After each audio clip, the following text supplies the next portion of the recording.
Launch of The Last True Heart by one of Australia's best-selling authors, known to us as Darry Fraser.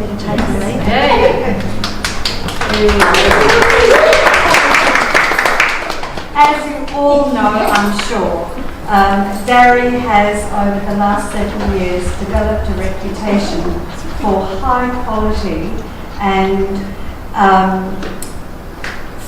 lively writing in a series of historical romances set around the Murray River and its environs.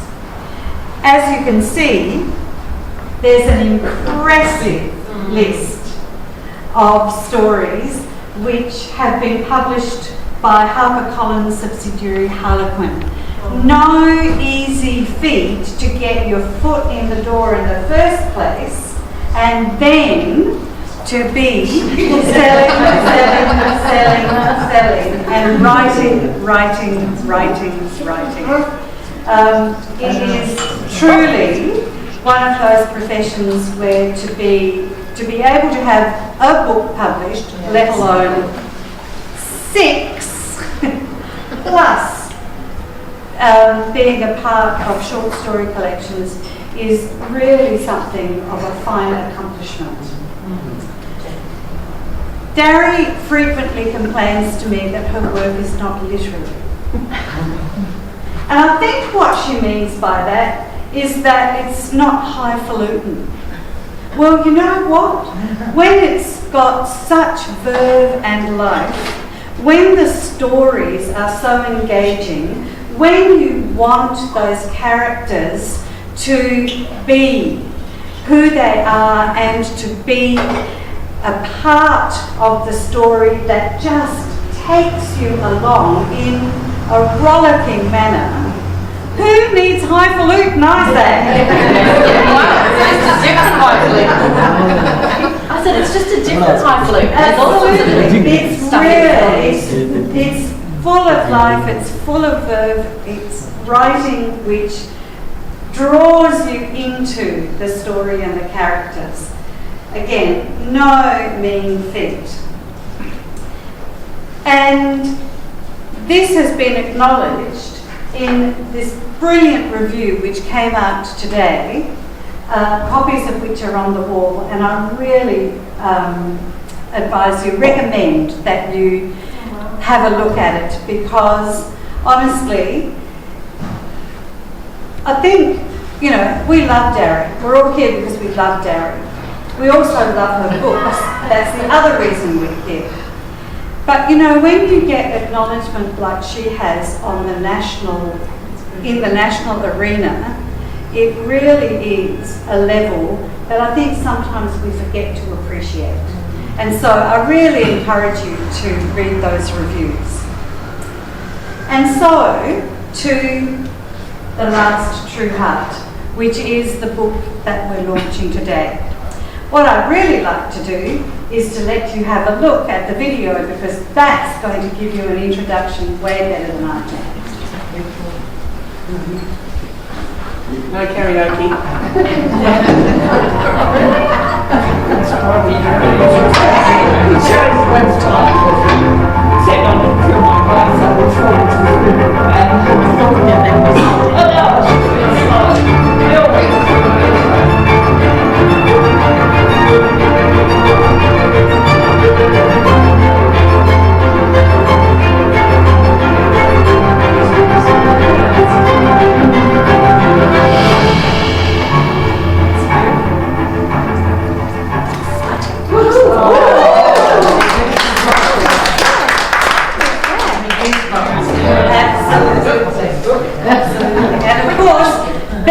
Right there, with the visa machine and everything. And so, you don't need to hear anything more from me. I give you Darry Fraser.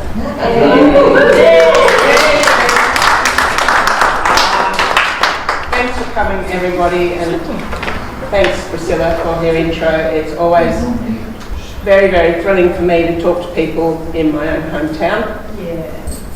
And thanks to Mintu and Deeb for being the booksellers here today, and I welcome them to the island and to their new business. That's wonderful.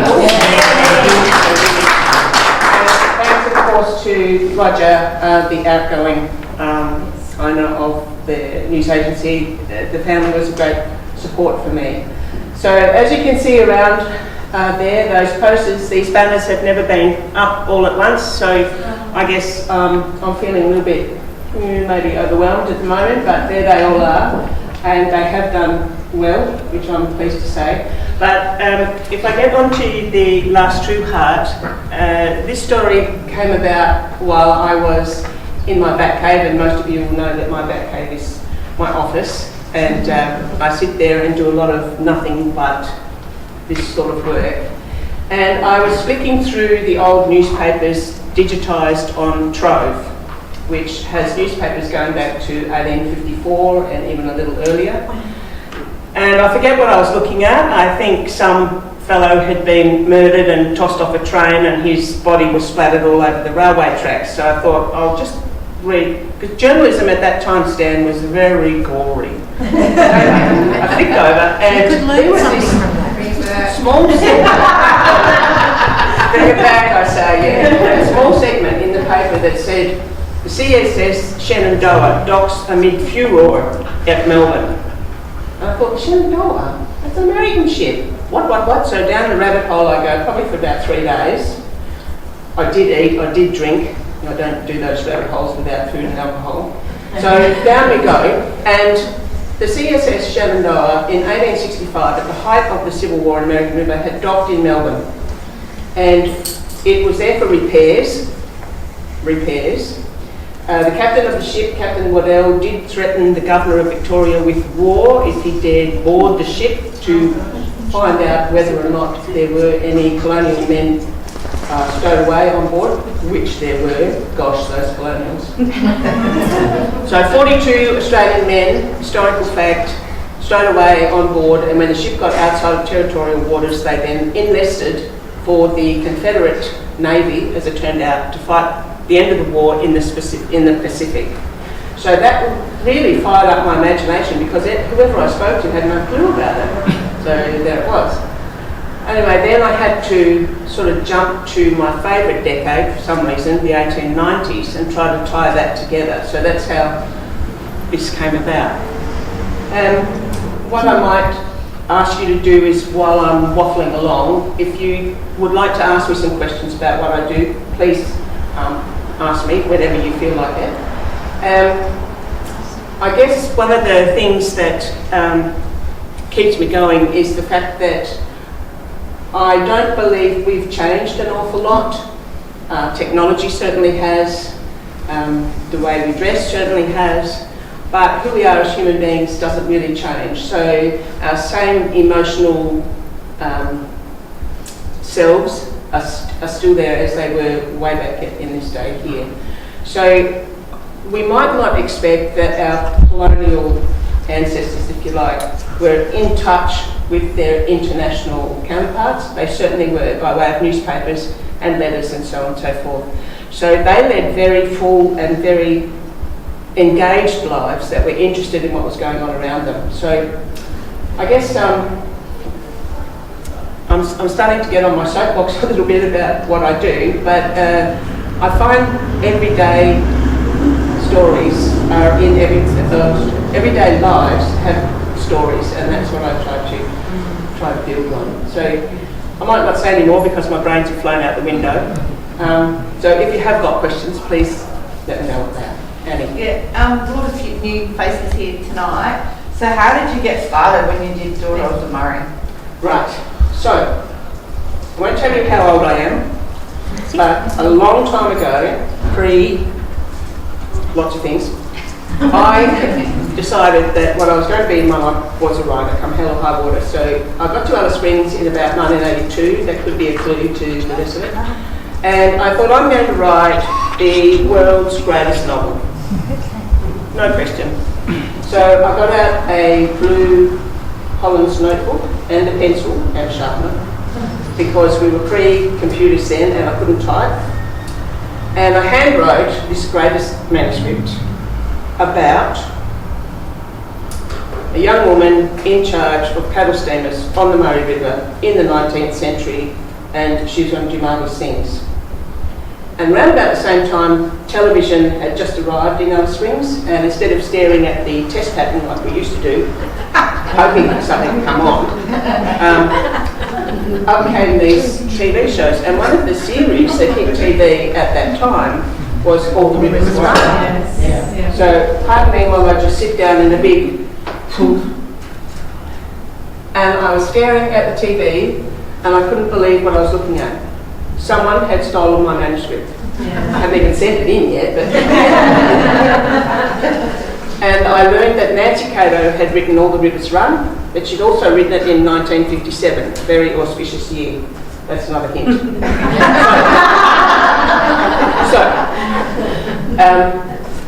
That manuscript went into the drawer for at least 30 years. It came out to make sure there was no silverfish eating it, and it went back in this Collins notebook. This is your manuscript? My manuscript, yes. Not All the Rivers Run, that was already... Anyway, cursed and cursed and cursed. And I did a little bit of short story writing, and I won some first prizes. I won some money, enough to keep me ticking along, but I was still writing in the closet, if you like. And then certain things happened around about 2012, and I thought, do or die, kid. And I wasn't a kid by then, but do or die.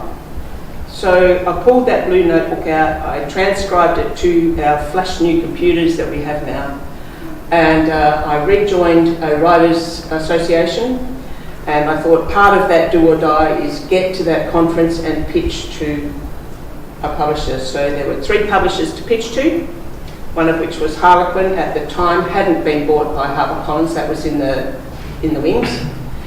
So I pitched for 3 minutes, which is really, really hard to do when you're nervous and a stutterer and can't remember what you've written, even though you've had it there for 30 years. And she said to me, send it all in. Pardon? Send it all in? All of it? Don't do it straight away. So I went home. I was frantic about it for 6 weeks and sent it off. And 6 weeks later, I got what we call the call. Oh, wow. And I was in my office down here where Alice's shop is. And I knew the call was coming, so I thought I better do the right thing in case it's a forget it thing. So I pulled all the blinds down at the door. Back next century. Sat down and waited by the phone, and waited. And the call came through. We accepted the manuscript. It will take us a year to publish it. Congratulations. Thank you very much. Got off the phone. And then Jenny Ayliffe walked in. And she saw the biggest mess of Darry you ever saw in your life. And that was the start of it. And I've got goosebumps even thinking about that particular day. So thank you for that question. That's beautiful. Anyone else got a question for me? I can tell lots of stories. Keep going. So what happened next? Good question. Hang on, we don't use that term. Darry, I know you use that historical context and events like the one you were just talking about with the ship to frame for stories, but how many of the characters in your books are based on real people that you found in those historical documents, or you completely invented the people? Certainly no one in the room. No. Even though some of the names might be Someone. Well, first of all, what came next? You get a 1-book contract, because they don't know whether you're going to bomb or fly. And luckily for me, it flew. She really took off. The cover did its work. And so the next one was Just the cover, Yeah, because, when every... Don't judge a book by its cover. People do. But people do. And that is a truth. Yep. So that cover was one of the most spectacular covers of the day in the genre. So people picked the book up, decided that they liked the look of it, and went in. So the second book was sort of not really even written because I didn't know what we were doing. So then they said, yes, we'll have another one, thank you. And we'll give you a 2-book contract. So I'm still getting over the shock of the first one, and so the second one came along, and I had this ingenious idea to tie the books together by family, but not by sequel. So at the moment we do have a growing family, so that's worked. And as for how many characters in the books are historical and how many are not, in this book here, when we talk about the warship, of course, the captain was a real person, and the 42 colonial men who enlisted were real. The fellow in the first chapter who finds himself on the wharf is not real. A lot of events that occurred around the time were real, and certainly the ship went on to fight in the Pacific for the Confederate Navy, bombing the North out of the water. The war ended in the August, and he kept bombing because, well, that's what he did, good Southern captain. He surrendered the ship in the November. That was real. There's a newspaper man in this story, Mr. Reuben Quarrell, who is a real person, was a real person with the Geelong Advertiser. And one of our number in here today has had the dubious pleasure of my borrowing their name for the book. So Mr. Quarrell's 2IC, who has lots of black inky fingers, and he works with upper and lowercase letters for the newspaper, is Mr. Glenn Wilby.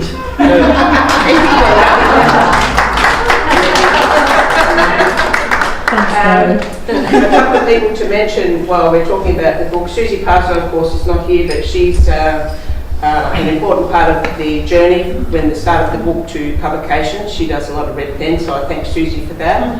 And on this particular occasion, because Susie really put the wind up me, I asked another friend, Priscilla Thomas, to have a look at it for me, and Priscilla gave it the thumbs up, so that gave me my confidence there to keep going with it.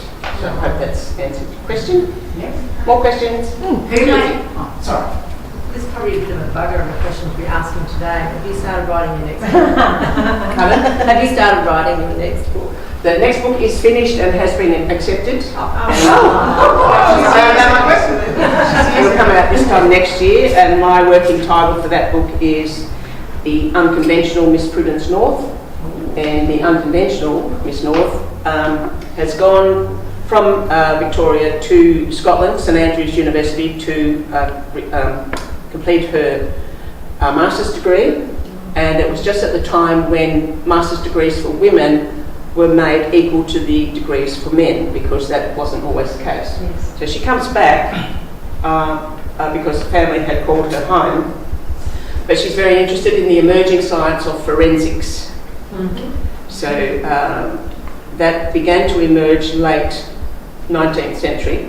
Fingerprints technology didn't come to Australia until the early 20th century, and studying blood splatter and gory bits and whatever at crime scenes didn't really come in until quite late. So she's very interested in that, which of course means that if she tries to get work here, she's up against the old boy establishment. And poor girl believes she's carrying a gene for a disease that will prevent her voluntarily from marriage and children. So it's a yes. So anyway, that'll be out this time next year, definitely. And then the following year's book is 2/3 done. Wow. That's all I do. Dog riding. Darry, so obviously you're quite, but if you just take us through your day as a writer and maybe your structure and how you keep yourself going. I got food that way. Okay, so the Do day you starts. start at a certain, like, are you really strict? Do you start at 9 a.m? Or are you more fluid?